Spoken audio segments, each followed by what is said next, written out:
just one more story I want to explore with you both, and that is the post by Black Lives Matter saying that there should be a boycott of white-owned businesses over Christmas. I think that although the reasoning behind it has been described as because of the disparity of the way in which black-owned businesses were affected by COVID, I think to put out a post calling on a boycott of a business based on the skin colour of the owners, I don't think it can be described as anything other than racist, can it? Ben Habib, I'll start with you. Well, Black Lives Matter is a deeply racist organisation.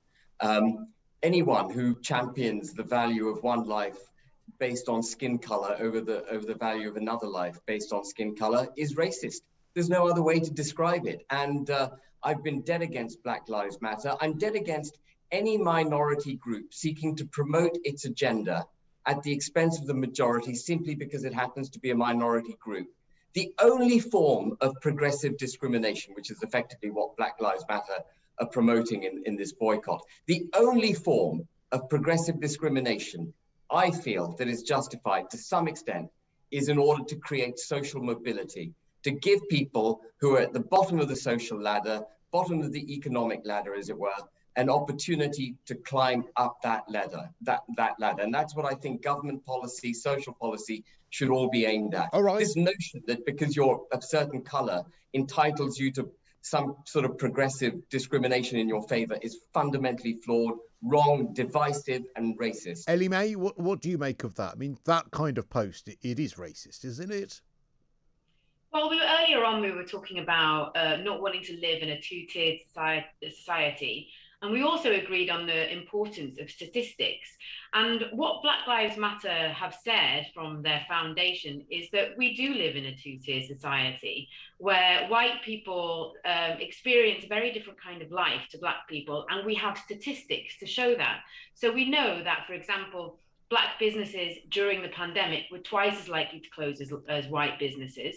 We know that black people are much more likely to live in poverty than white people. We know that black people are much more likely to experience racism in the workplace and on the street than white people.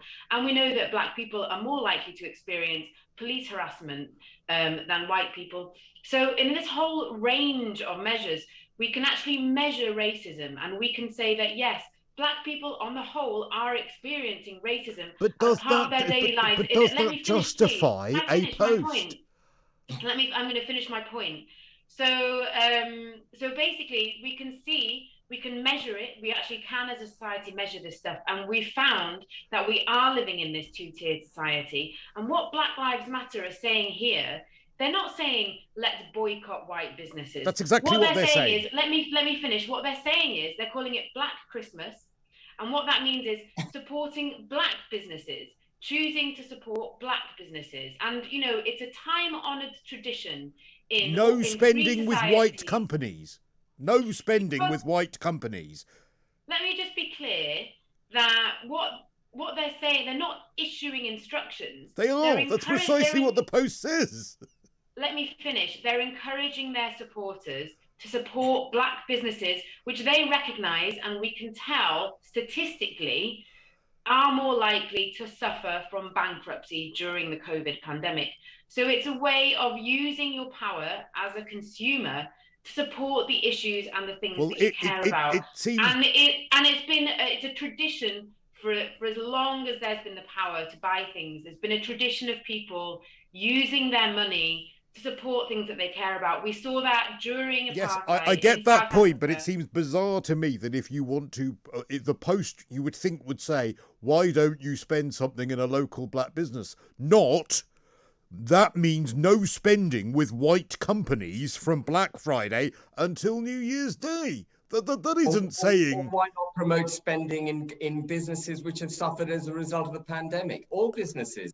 There are loads and loads of white people who are suffering, loads of Pakistanis who are suffering, loads of Chinese who are suffering, Chinese origin. You know, what is this? Black Lives Matter is an inherently racist, divisive, anarchistic organization. It should actually be banned. For the values it holds, it should be made illegal. Okay, listen. Don't you think that it's racist and divisive, the way that Black people are being treated in society, that, as I say, we can measure statistically Ellie, that's actually division.